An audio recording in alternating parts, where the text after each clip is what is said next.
الله وبركاته.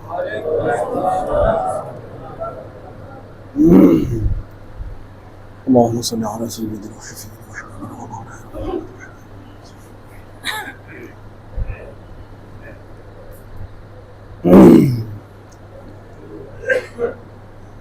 الحمد لله.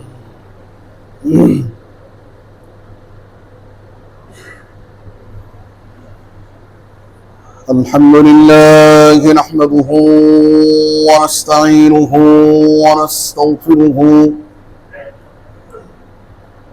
ونعوذ بالله من شرور أنفسنا ومن سيئات أعمالنا.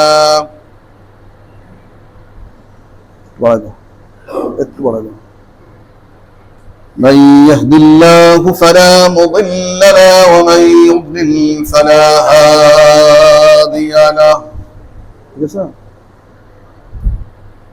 ونشهد أن لا إله إلا الله وحده لا شريك له. ونشهد أن سيدنا وسندنا وقدوتنا وأسوتنا وطبيبنا وحبيبنا ومولانا محمدا عبده ورسوله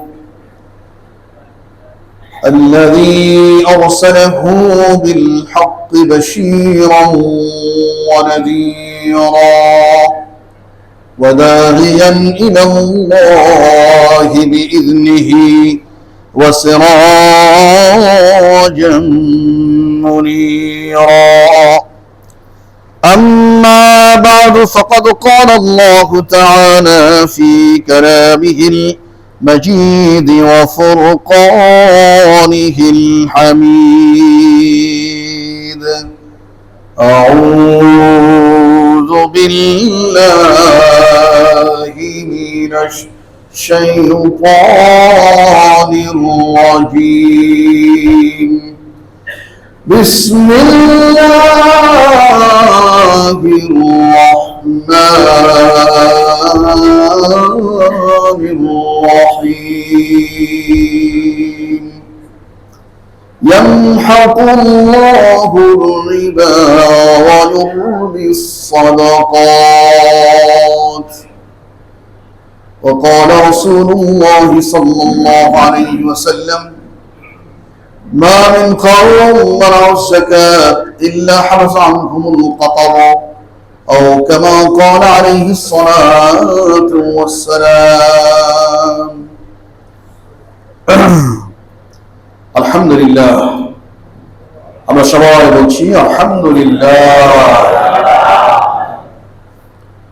মাহে মুবারক রমাদান করিম, শাহরুর রমাদান, শাহরুল মুবারক। রমাদানের আজকের দ্বিতীয় জুমায় পবিত্র জুমার নামাজ আদায়ের জন্য আগত উপস্থিত সম্মানিত বয়োজ্যেষ্ঠ, সমবয়স্ক, বয়োঘনিষ্ঠ সর্বস্তরের সম্মানিত মুসলিম ভাইরা, আমরা প্রথমে মহান আল্লাহ রাব্বুল ইজ্জত ওয়াল জালাল আল্লাহ সুবহানাহু ওয়া তাআলার সন্নিধানে হৃদয়ের সবটুকু আবেগ, সবটুকু শ্রদ্ধা, সবটুকু আকিঞ্চন এবং ইহসাস, উচ্ছ্বাস সব উজাড় করে আমরা আমাদের মনিবের দরবারে আমাদের মস্তককে একেবারে অবনত করে শুকর গুজার হচ্ছি যে মাবুদ আমাদের সবাইকে রমাদান মুবারকের প্রথম দশক পেরিয়ে দ্বিতীয় দশক, মাগফিরাতের দশকের প্রথম জুমা আল্লাহ পাক হায়াতে তৈয়বা দিয়ে আমাদের সুস্থ রেখেছেন, বেঁচে রেখেছেন এবং মসজিদে আসার মতো সুস্থতা দিয়ে মসজিদে এনেছেন, বসিয়েছেন। অত্যন্ত শান্ত সভ্য চিত্তে বসে কোরআন কারীম থেকে কিছু আলোচনা শোনা, বোঝা, ধারণ রক্তকরণ, বাস্তব জীবনে আমলকরণের এক উদার প্রবাসনে যে মাবুদ আপনাকে আমাকে সবাইকে কবুল করেছেন, এই জন্য হৃদয়ের সবটুকু শ্রদ্ধা উজাড় করে আমরা সবাই একবার কালিমাত শুকর আদায় করছি আলহামদুলিল্লাহ।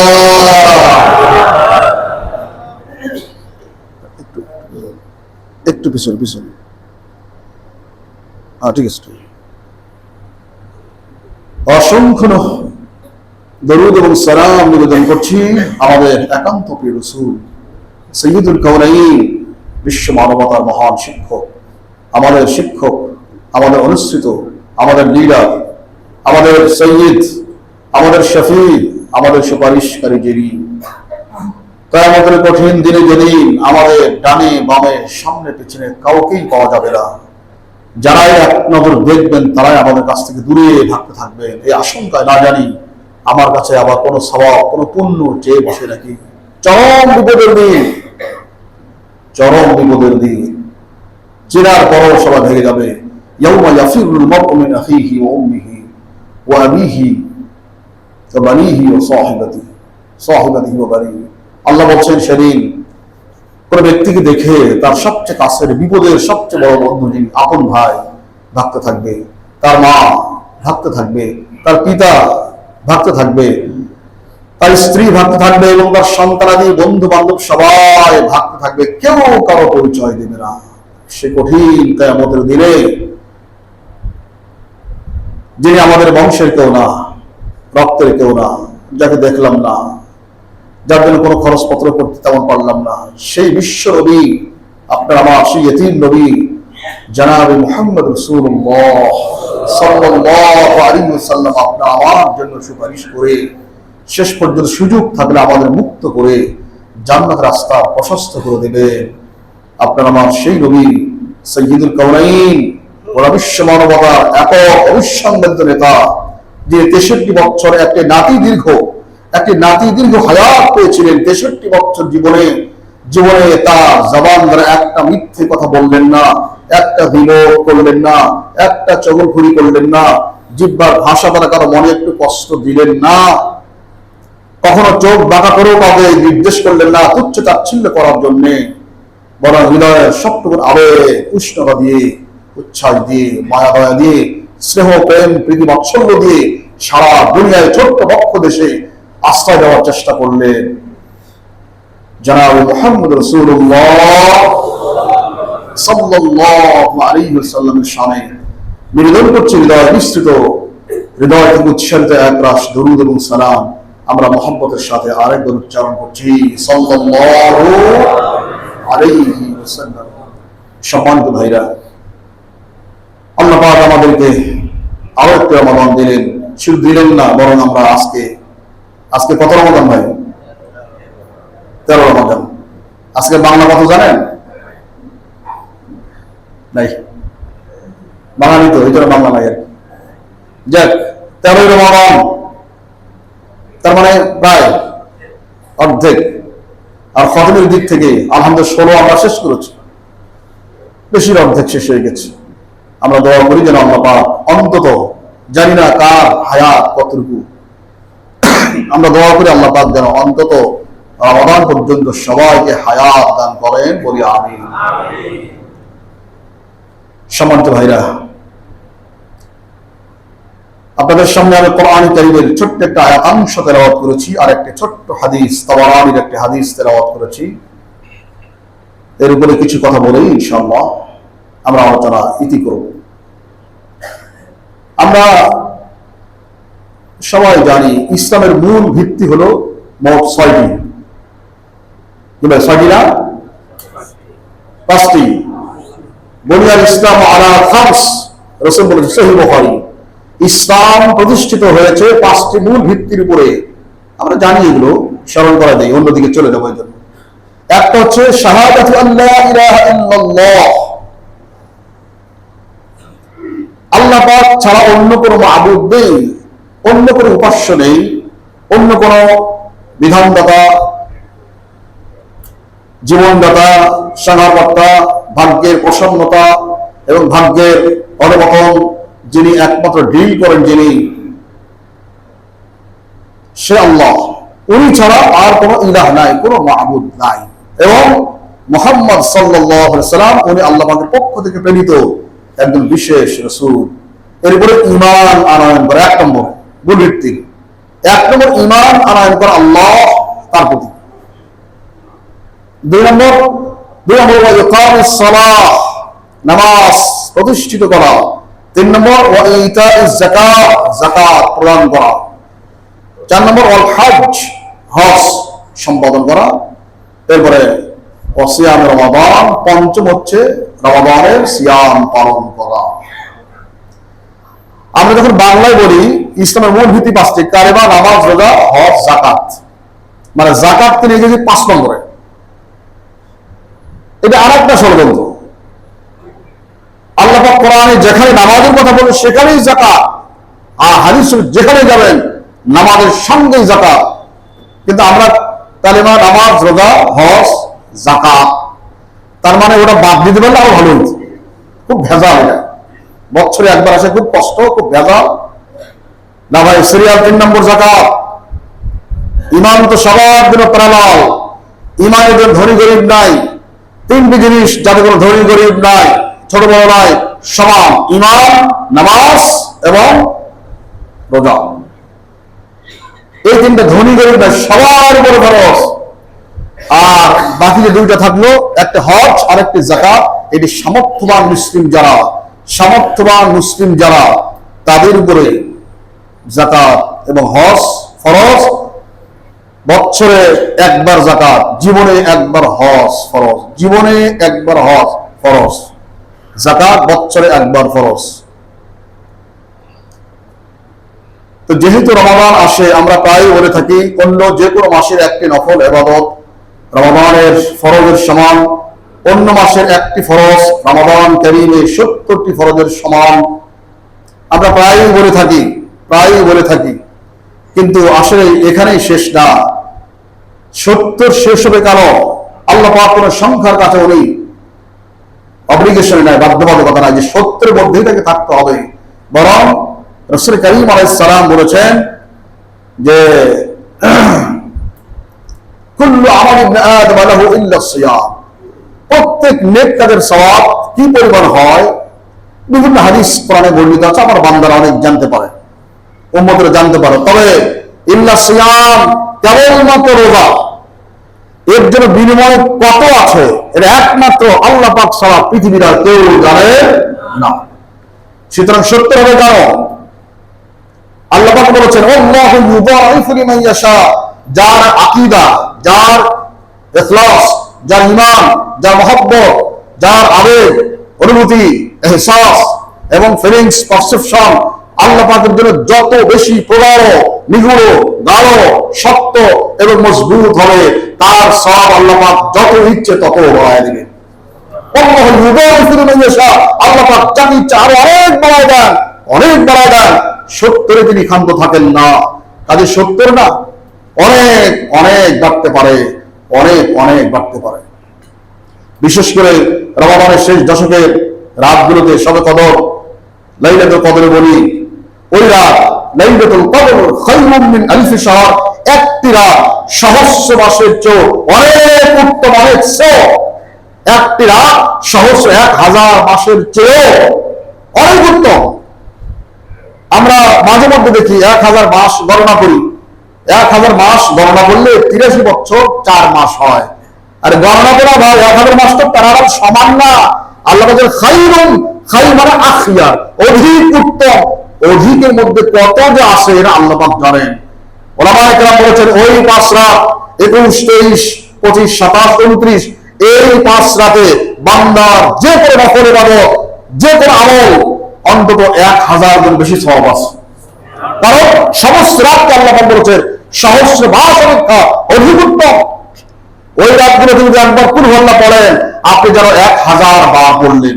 কারণ এই রাতটা 1000 মাসের চেয়েও অনেক উত্তম। যদি একবার সূরা ইয়াসিন তেলাওয়াত করেন, মনে করবেন আপনি যেন 1000 বার তেলাওয়াত করলেন। যদি আপনি 2 রাকাত নামাজ পড়েন, মনে করেন যে আপনি 2000 রাকাত নামাজ পড়লেন। যদি আপনি 100 বার জিকির করেন, তাহলে এবার গণনা করেন 1000 কে 100 কত আল্লাহ জানেন, 10 কোটি বোঝাই দেবে। যাই হোক, ওই 5টা রাত রমাদান কারীম,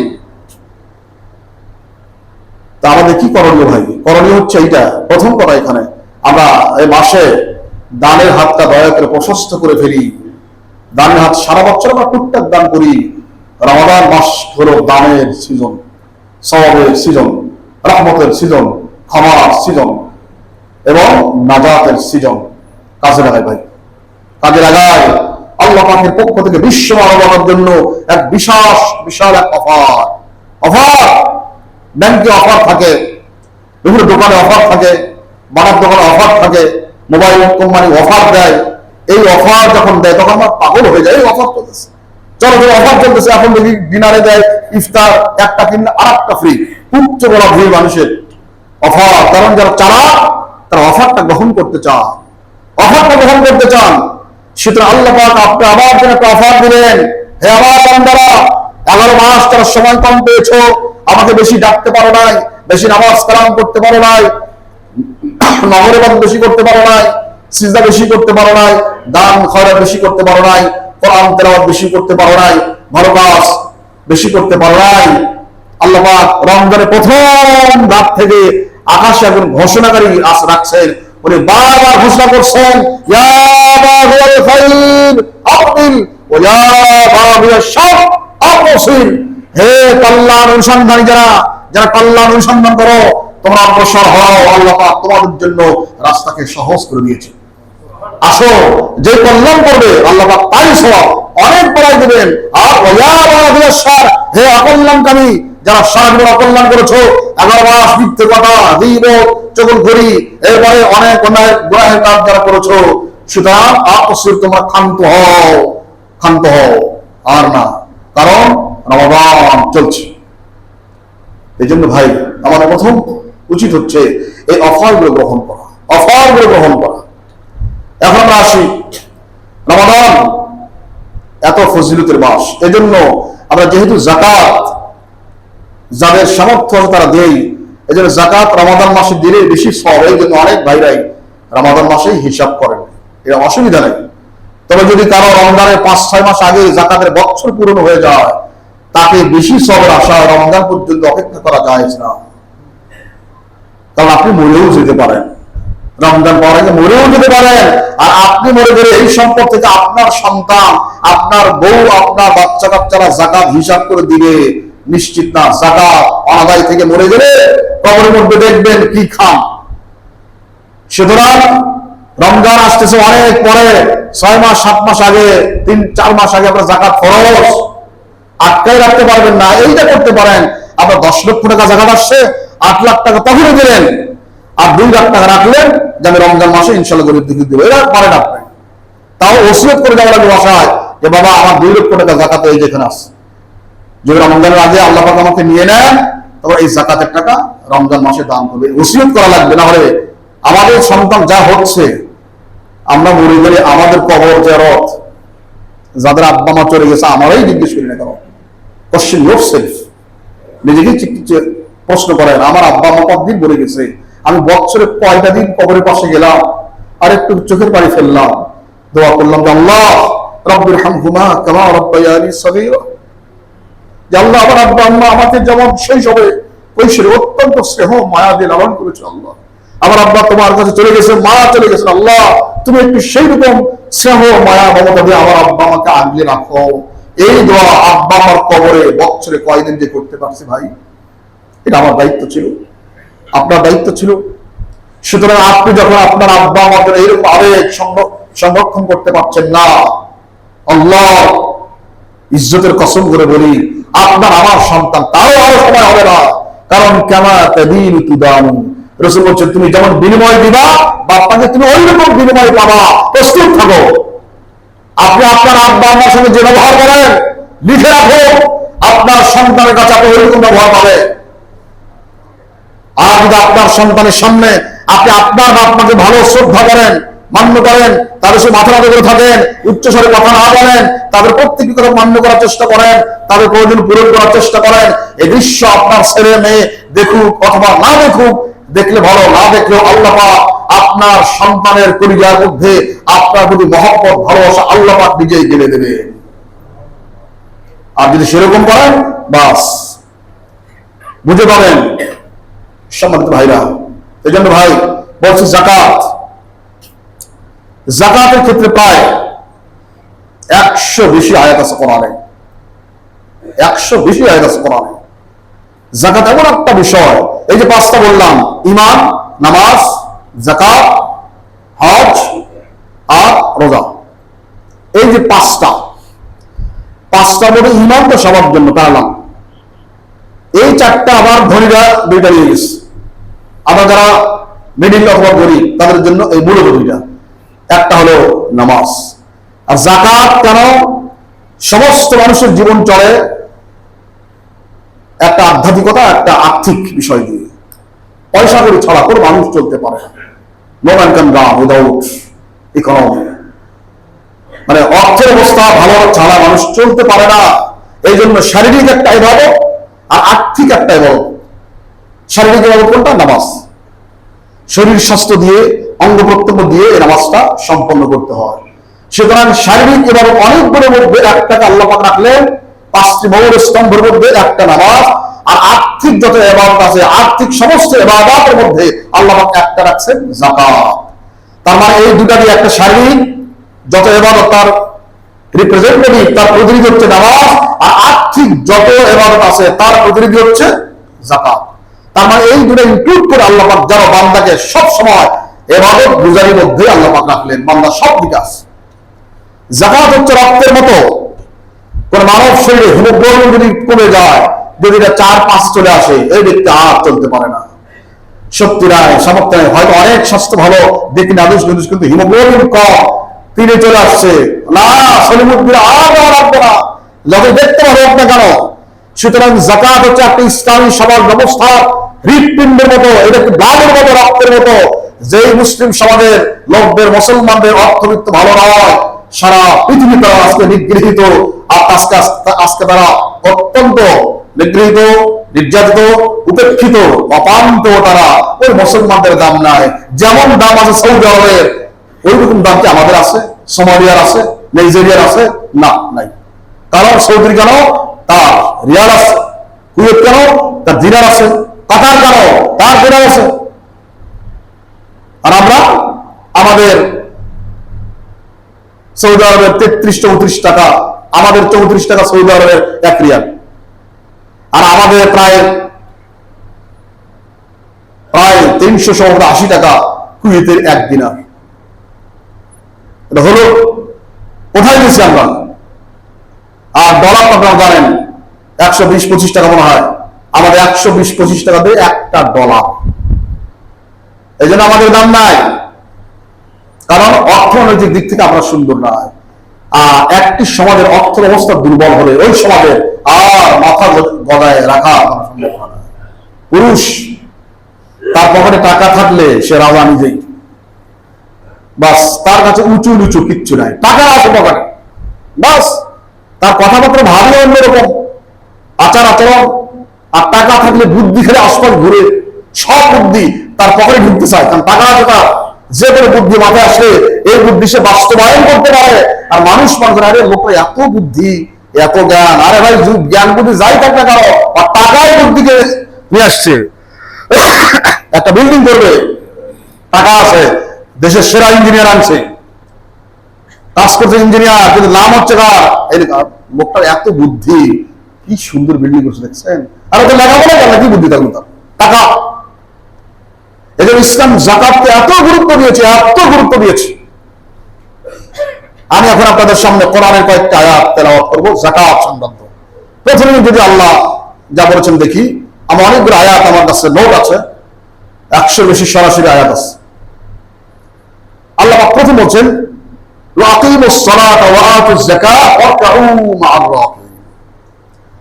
এখানে আল্লাহ বলেছেন ওয়াকিমুস সালাতা ওয়া আতুজ যাকাতা ওয়ারকাউ মা'আর রাকিঈন।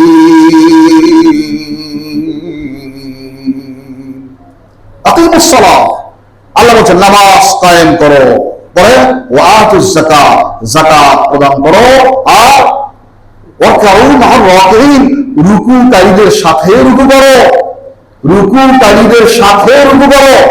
তার মানে সাল্লু মা'আল মুসাল্লিন, জামাতের সাথে নামাজ পড়ো। অনেক ভাইরা আছেন তো ভাই বসে দেখি রাখো, হলো বাসায় নামাজ পড়ি, মাগরিব তো মাগরিব বাসায় পড়ি, ইফতার করি তো বাচ্চাদেরকে নিয়ে, এগুলো চলবে না ভাই। ওই বাচ্চাকে নিয়ে মসজিদে আসেন, জামাতে নামাজ পড়েন। ইমাম আহমদ ইবনে হাম্বল তার মতে জামাতে নামাজ পড়া ফরজ এই আয়াত দ্বারা। ওয়ারকাউ মা'আর রাকিঈন, রুকুকারীদের সাথে রুকু করো, তার মানে মসজিদ চলা সম্ভব না। এখানে আল্লাহ পাক যাকাত বললেন একটা। যাকাত আমরা দিতে একটু ভয় পাই, কেন? এতগুলো যাকাত যদি দেই, ধরেন আমার তো অনেক টাকা আছে, যদি 5 লাখ যাকাত দেই, 10 লাখ যাকাত দেই, তাহলে তো আমার সন্তানের সম্পদ কমে যাবে। বরং এই 10 লাখ দিয়ে একটা গাড়ি কিনতে পারি, ওইখানে একটা কিছু করতে পারি। যাকাত থাক, 10 লাখ যাকাত আসছে, 10-15-20 হাজার টাকা দিয়ে কয় ভাই যাকাত দিছি তো, আরে কি কম, ওই মানুষে দিলাম 2000, ওখানে দিলাম 1000, ওখানে দিলাম 500, ওখানে দিলাম 200, ওই ফকিরে দিলাম 100, না দিছি। যাকাত আসে তার 10 লক্ষ টাকা, 20-25 হাজার টাকা দিয়ে সে বুঝাতে চায়। আরে আমাদের বুঝায় লাভ নাই ভাই, আপনি কবরে যা বুঝায়। কার জন্য এটা আপনি লুকোচুরি করছেন? কার জন্য? সন্তানের জন্য। তার সম্পদ কমবে বলে আল্লাহর অঙ্গীকার কি দেখেন? আল্লাহ পাক বলেছেন ইয়ামহাকুল্লাহুর রিবা ওয়া ইউরবিস সাদাকাত। আল্লাহ বলেন যারা সম্পদ কমে যাওয়ার আশঙ্কায় যাকাত দেয় না, আল্লাহ বলেন আমার যদি হক আদায় করা না হয়, তাহলে যে কোনো সময় তোমার জামানায় হোক, না হলে তোমার সন্তানের জামানায় হোক, না হলে নাতি পুতির জামানায় হোক, আমি আল্লাহ পাক তোমার এই নিশ্চিত সম্পদ যাকাত আদায় করা নাই, মিক্স হয়ে গেছে, এই সম্পদ আমি আল্লাহ পাক নিজ দায়িত্বে একসময় ধ্বংস করে দেব। তোমার ছেলে অথবা নাতিপুতি ভিক্ষা করে খাবে, রিক্সা করে খাবে, কুড়ি মজুরি খাইতে হবে, কারণ এই সম্পদের মধ্যে আমার যে হক ছিল, এই হক আদায় করো নাই। যাকাত একটি বিষাক্ত রক্তের মতো, এটা খাইলে হজম করতে পারবেন না, হজম করতে পারবেন না। রাসূল বলেছেন ইন্নামা যাকাত আওসাফুল মাল, যাকাত হচ্ছে আপনার টোটাল মালের ময়লা। যাকাত হচ্ছে আপনার টোটাল মালের ময়লা।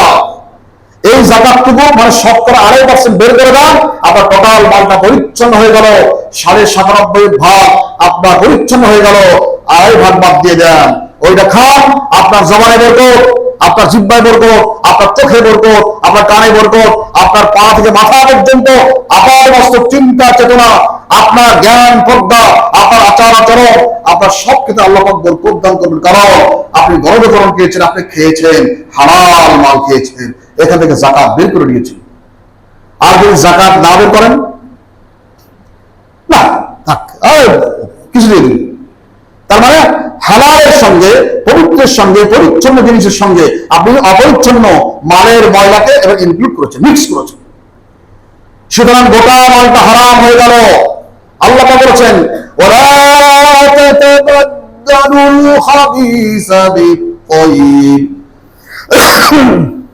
আল্লাহ বলছেন বান্দা, তোমার পবিত্র মালের সঙ্গে যাকাত না দিয়ে যে মালটা, এরা মিক্স করে অপবিত্র করো না। তুমি পাগল নাকি? 100 ভাগের মধ্যে তোমার জন্য রাখলাম 97.5 ভাগ, আর আমি আল্লাহ বললাম আমার গরিব বান্দাদেরকে আমার জন্য রাখো 2.5 ভাগ। এটাও সহ্য হলো না বান্দা, এটাও সহ্য হলো না। রাসূল বলেছেন তোমরা যাকাতকে এত বোঝা মনে করতেছো? তোমরা এখন দিচ্ছ 40 ভাগের 1 ভাগ, আমরা দেই 40 ভাগের 1 ভাগ, তার মানে 2.5%। 40 ভাগের 1 ভাগ, তাই তোমরা কষ্ট পাচ্ছ। তোমরা কি জানো আল্লাহ পাক বনী ইসরাঈলকে দিয়েছেন 4 ভাগের 1 ভাগ যাকাত। 4 ভাগের 1 ভাগ যাকাত, তার মানে 4 টাকা থাকলে 1 টাকা যাকাত, 4 লাখ থাকলে 1 লাখ যাকাত। আর এখন আপনার 40 লাখ থাকলে 1 লাখ যাকাত, তাও আমাকে বাধানো হয় না। এটা মূসা আলাইহিস সালামের দাওয়াত তো গ্রহণ করছিল কারুন। কারুন ছিল আপন চাচাতো ভাই, মূসা আলাইহিস সালামের আপন চাচাতো ভাই। ইসলাম খুব ভালো লাগছিল, মূসার কথা, তার আচার আচরণ, ফ্রম বয়হুড, একের শৈশব কৈশোর থেকে মূসাকে চেনে, সত্যবাদী, সত্যাশ্রয়ী, স্পষ্টবাদী, ভালো মানুষ। এখন সে বলে সে নবী হয়ে গেছে এবং অলৌকিক কাণ্ড দেখায়, সবই ভালো লাগে। কিন্তু মূসা যখন যাকাতের মাসআলাটা বলল যে ভাই যাকাত কিন্তু 4 ভাগের 1 ভাগ, কি বললেন? যাকাত 4 ভাগের 1 ভাগ। শুধুমাত্র সম্পদের মোহে লোভে পড়ে কারো ঈমান আনতে পারে না। যখন তাকে বলা হচ্ছিল আরে ভাই সব তো বুঝো, যাকাতটা দাও না, এটা আল্লাহর মাল, এটা আল্লাহর মাল, তখন সে বলে কি আল্লাহর মাল না, গায়ে গতর খেটে ঘাম জড়ায়া আমার মাথার ঘাম কপালে ঘাম পায়ে ফেলে উপার্জন করছি, আল্লাহ মাল হলো এটা।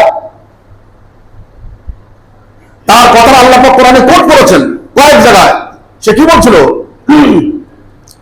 তখন কারণ বলেছিল, তখন যাকাতের কথা বলা হচ্ছিল, তখন কারণ বললো ক্বালা ইন্নামা উতীতুহু আলা ইলমিন ইনদি। তখন আরে মিয়া আল্লাহ দিছে না, আমার যে জ্ঞান আছে না, অনেক জ্ঞান আমার আছে, এই জ্ঞান দিয়ে বিশ্বাস ব্যবসা করছি, বাণিজ্য করছি, আমার জ্ঞানের কারণে আমার সম্ভব হয়েছে, আল্লাহ দিছে না। কিরকম দেখছেন?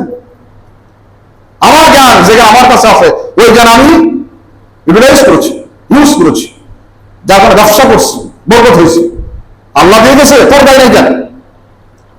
এই কথা বলে এখনো কিছু লোক আমার বলে না ভাই, বলে না এটা ভাই সম্পদ আল্লাহ আল্লাহ আল্লাহ দিয়ে গেছে, এটা কারণের জিব্বা।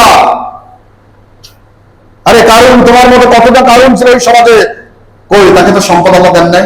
আমাদের সমাজে যারা বলে তাদের মতো কত মানুষ না আছে, কই তাদেরকে তো আল্লাহ সম্পদ দেন নাই। আপনাকে দিয়েছেন মানে আল্লাহ পাকে ইহসান করেছেন, সুতরাং তার হক আদায় করো। বাস যখন এই হলো, আল্লাহ পাক কারণকে সেই যে সাগরের তীরে তার যে খাজানখানা ছিল একবার ধসাই দিলেন এবং তাকে দাবাই দিচ্ছেন। তাফসীর আসছে প্রত্যেক দিন সে ডাকতেছে, কতটুকু?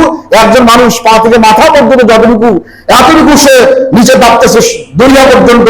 রাসূল বলেছেন কিয়ামত পর্যন্ত প্রত্যেক দিন একজন মানুষের উচ্চতা পরিমাণ সে ডাকতেই থাকবে, ডাকতেই থাকবে, ডাকতেই থাকবে।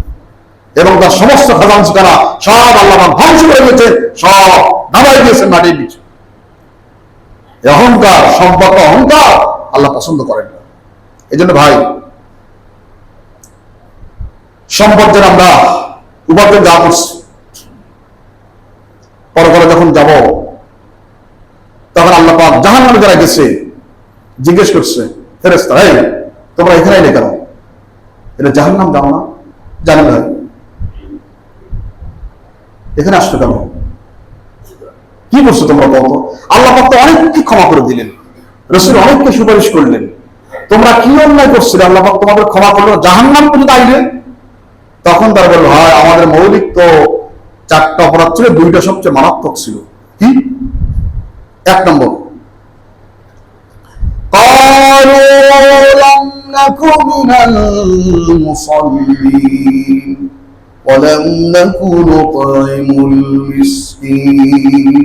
মৌলিক 2টা।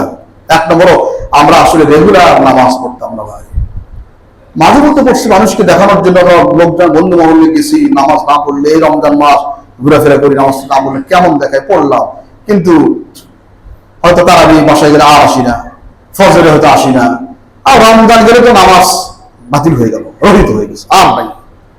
এইরকম মানুষ মনে করতে আমি নামাজ কাম পড়ি, কিন্তু আসলে আমরা নামাজই ছিলাম না ভাই। 1 নম্বর অপরাধ।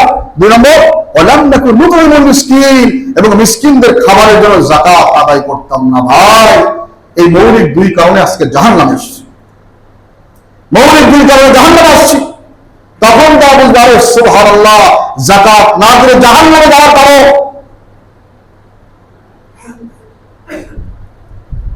মুসাফিরের দোয়া কবুল, যারা যাকাত দেয় না ভাই,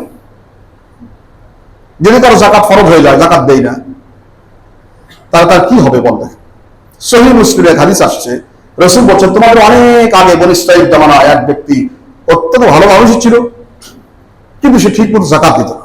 নামাজ কালাম পড়তে খুব একা, তাহাজ্জুদ 5 ওয়াক্ত নামাজ, তাহাজ্জুদ, ইশরাক, আওয়াবিন, চাষ, আরো যত নামাজ কালাম আছে সব পড়ে, নামাজ পড়তে পড়তে কপালে একবার দাগ ফেলছে।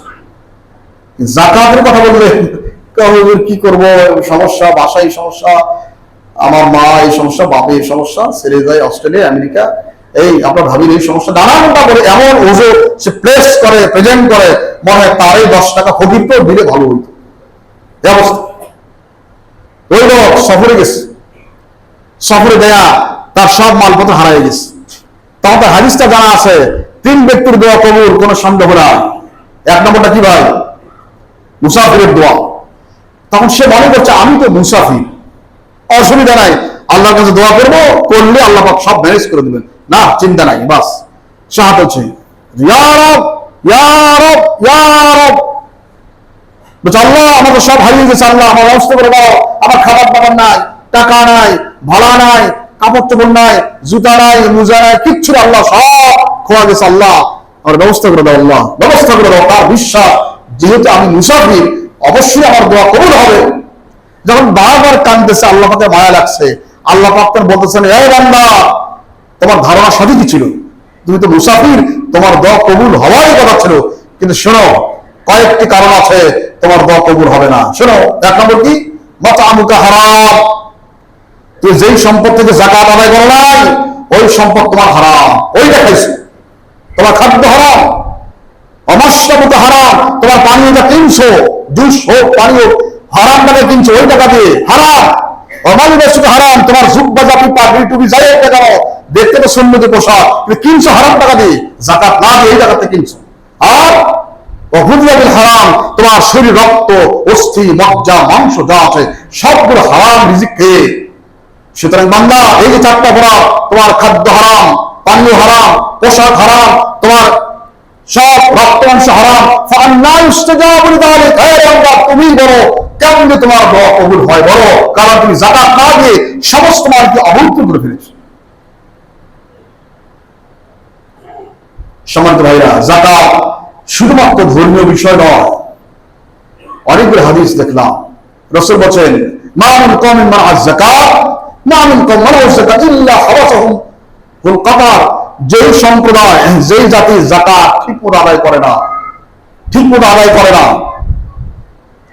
আল্লাহ পাক তাদের জন্য এরা মাল আটকায় রাখছে, মাল দেয় না, আল্লাহ বলছে আমি একটা জিনিস আটকাই দিই, কোনটা, সঠিক সময়ে আমি বৃষ্টি বন্ধ করে দিই। যাকাত দাও না, বৃষ্টি বন্ধ দাও। রাসূল সাল্লাল্লাহু আলাইহি হাদিসে চমৎকার একটা হাদিস বলছেন, রাসূল সাল্লাল্লাহু বলছেন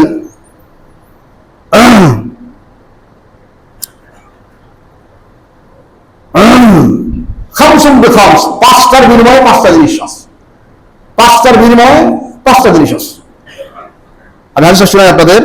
এক নম্বর বলছে হুজুর সাহাবায়ে কেরাম ইয়া রাসূলুল্লাহ কি বুঝালেন পাঁচটা জিনিসের বিনিময়ে পাঁচটা আছে, মানে রাসূল বলেন দেখো সেটা হচ্ছে বান্দা যখন পাঁচটা জিনিস আদায় না করে আল্লাহ পাক পাঁচটা জিনিস দেন। এক নম্বর মা নাকাসা কওমুন আহদ ইল্লা সাল্লাল্লাহু আলাইহিম আদুহুম, যেই জাতি যেই ব্যক্তি এগ্রিমেন্ট করে চুক্তি ভঙ্গ করে, যেই জাতি আল্লাহ পাক তাদের উপরে শত্রুদেরকে প্রভাব সৃষ্টি করে দেন, শত্রু তার উপর বড় হয়ে যায়, কারণ চুক্তি ভঙ্গ করে জাতিটা। সুতরাং চুক্তি একবার করলে ভাই এনি হাও এনি কস্ট, এই চুক্তি আপনাকে আমাকে রক্ষা করতে হবে, এটা বড় দায়িত্ব। চুক্তি যদি ভাঙেন আল্লাহ পাক আপনার শত্রুকে ক্ষমতাবান করে দেবেন, আপনি কিছুই করতে পারবেন না।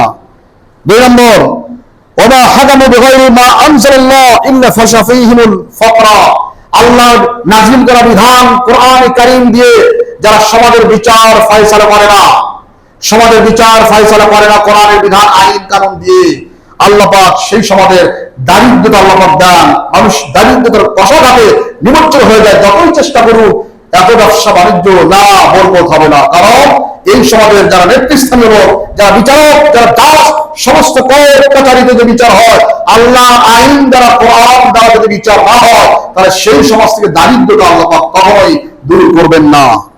তিন ওমা যাহারাত ফীহিমুল ফাহিশা ইল্লা ফাশা ফীহিমুল মাউত, যেই সমাজের মধ্যে ফাহিশা মানে জিনা ব্যভিচার ব্যাপকভাবে চলে, সেই সমাজে আল্লাহ পাক অকস্মাৎ মৃত্যু বাড়ায় দেন।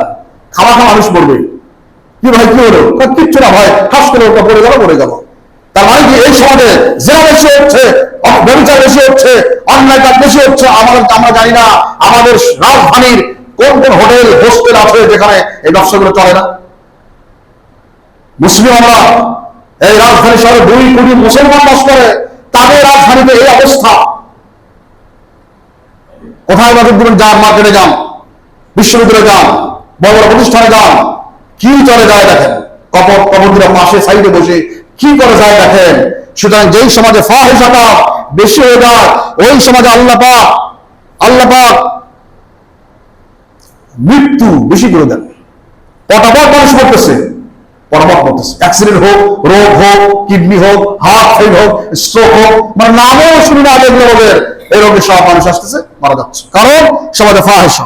4 নম্বর ওয়ালা তাফাফুল মিকিয়াল ওয়াল মিজান ইল্লা মানাউন নাবাত ওয়া আখরা বিসরিন। যখন ব্যবসায়ীরা, সমাজের ব্যবসায়ীরা ওজনে কম বেশি করে, দেওয়ার সময় কম দেয়, নেওয়ার সময় বেশি দেয়, ওজন, যারা এই ভেজাল করে এরা মানবতার শত্রু, এরা মানবতার শত্রু। রাসূল বলেছেন যেই সমাজের ব্যবসায়ীরা ওজনে কম বেশি দেয়, আল্লাহ পাক ওই সমাজে কোনো ভালো গাছ উদ্ভিদ আর জন্মাবেন না, বাস পরিবেশ দূষণ হবে। গাছ লাগাবেন, ভালো গাছ, ভালো জায়গা, ভালো মাটি, ভালো চারা, ভালো জায়গা থেকে আনলেন না, গাছ হবে না। কারণ এই সমাজের ব্যবসায়ীরা 2 নম্বর করে, তারা ব্যবসায় কম নিচ্ছে, আল্লাহ পাক পরিবেশকে কিরকম দূষিত করতেছেন, অডিটের হচ্ছে পরিবেশ। কারণ ওই ব্যক্তি আর কি করবেন, ওজনে কম বেশি দিলে আল্লাহ পাক দুর্ভিক্ষ দান করবে ওই সমাজে, দুর্ভিক্ষ। মাঝে মধ্যে আমরা দেখি পেঁয়াজ 250 টাকা খাইছি, কাঁচামরিচ খাইছি 400, 500, 1000 টাকাও খাইছি। কারণ মাঝে মধ্যে আল্লাহ পাক দেখান ঠিক হয়ে যাও, তাহলে আবার করে দিল 1000 টাকা পেঁয়াজ, 1000 টাকা কাঁচামরিচ শেষ।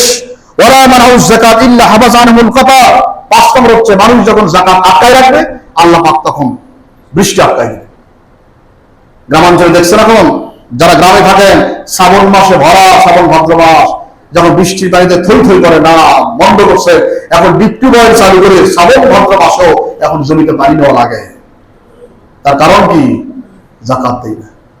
এই জন্য ভাই, যাকাত আমরা দিব, সবাই দিবেন ইনশাআল্লাহ। যতটুকু আসছে, অনেক মিসাল আমরা কথা বাকি থেকে গেল, যাকাতের ভয়াবহতা একটু বলতে চাইছিলাম। যাই হোক, আপনারা জেনে নেবেন মশালাগুলো। যাকাত 52.5 তোলা রূপা অথবা 7.5 স্বর্ণ, বা স্বর্ণ ধরে আমরা রূপা ধরি। রূপা যদি ধরেন কারো কাছে 1 লক্ষ টাকার মতো সারা বছর যাওয়ার পরে 1 লক্ষ টাকার মতো উদ্বৃত্ত থাকে, তাহলে ওই ব্যক্তির উপর যাকাত ফরজ। উনি যাকাত দিবেন, উনি যাকাত দিতে পারবেন না। কাজে আমরা যে রাস্তাঘাটে অনেক লোক দেখি, অনেকের কাছে 1 লক্ষ টাকার বেশি আছে, আরে যাকাত দিলে আপনার যাকাত আদায় হবে, সাবধান। এই জন্য ভাই, যাকাত তো সবাই দেবো ইনশাল্লাহ, দেবো না ভাই ইনশাল্লাহ?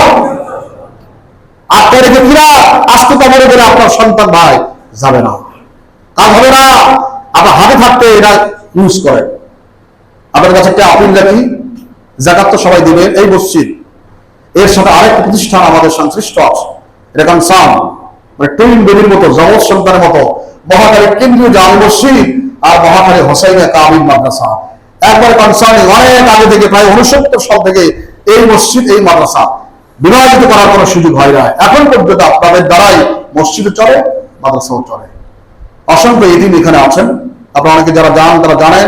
এখানে হেফজখানা আছে, ইয়তিমখানা আছে, নুরানি শাখা আছে, আলিয়া শাখা আছে, মহিলা শাখা আছে, ইয়তিমখানা আছে, তাহলে অনেক কিছু আছে এখানে। আমি আপনাদের কাছে একটু আবদার রাখি, যাকাত আপনার দিবেনই, মেহেরবানি করে আপনার যাকাত থেকে একটা মোটামুটি ভালো অংশ আমাদের হোসাইনের ইয়তিমখানায় দয়া করে রাখবেন। আপনার এই যাকাত দিয়ে তখন অনেক বাচ্চা কাচ্চার পড়াশোনা চলে, কিতাবাদি কিনা হয়, ইয়তিমদের পোশাক আশাক দেওয়া হয়, অনেক গরিবরা দূর থেকে আসে, যারা হকদার, তারা খেয়ে এখানে পড়াশোনা করছে। আমি বারবার বলি, আজকে আপনাদের সামনে বসে কোরআন কারীম থেকে, হাদিস রাসূল থেকে 2-4টি কথা আমি বলছি।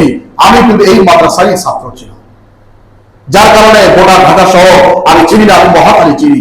আবেগ ছিল একটা, আল্লাহ পাক সেজন্য হয়তো বা আমাকে এখানে রিজিকের বন্দোবস্ত করেছেন। যতদিন আল্লাহ পাক চান, এই মহাখালীকে সম্মান করতে চাই, মহাখালী রিজিককে আমি অর্ডার করতে চাই, সম্মান করতে চাই। তা আসুন ভাই, আমরা প্রত্যেক ভাই চেষ্টা করি, যাকাত যতটুকু আসবে আমাদের হোসাইনে ইয়তিমখানাতে একটু দিবেন। আমার কাছে রিসিট আছে, যা দিবেন রিসিট দিয়ে যাবেন ইনশাল্লাহ। আল্লাহ পাক আমাদের সবাইকে তৌফিক দান করুন, বলি আমিন। সম্মানিত ভাইরা, আপনারা 2-4 মিনিট একটু অপেক্ষা করবেন। এখন আপনাদের সামনে আমাদের মসজিদ কমিটির সম্মানিত সভাপতি এবং আমাদের মসজিদ কমিটির সম্মানিত সেক্রেটারি জনাব রিয়াজুল ইসলাম বকুল ভাই, এবং আমাদের মুরব্বী, আমাদের বড় ভাই তুল্য জনাব ইসহাক হাজারী সাহেব, তারা 2-4টি কথা বলবেন। আপনার দয়া করে একটু শ্রবণ করবেন, এরপরে ইনশাল্লাহ আমরা সুন্নত নামাজের নিয়ত করবো। যারা এখন আসছেন, মেহেরবানি করে যে যেখানে আসেন একটু নীরবে শুনুন। এখন আপনাদের সামনে কথা বলছেন আমাদের মসজিদ